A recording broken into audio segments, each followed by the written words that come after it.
সবাইকে মঞ্চে আসতে বলবো। সবাই ইউ শেপ করে দাঁড়াও।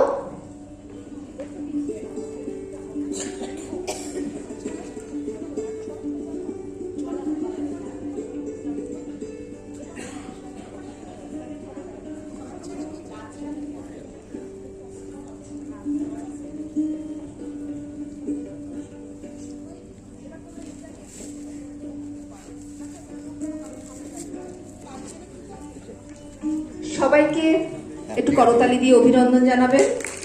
এই বয়সে এসেও প্রত্যেকে অনেক কষ্ট করে এই কোরিওগ্রাফি মনে রেখেছে বা প্র্যাকটিস করেছে। কাউকে ব্যবসা সামলে, কাউকে স্কুল সামলে, কাউকে কলেজ সামলে, কাউকে সংসার সামলে। সকলকে অনেক ধন্যবাদ। ফটোগ্রাফারের ফটো তোলা হয়ে গেলে সবাইকে আরেকবার ধন্যবাদ জানিয়ে আমরা পরবর্তী অনুষ্ঠানে চলে যাব।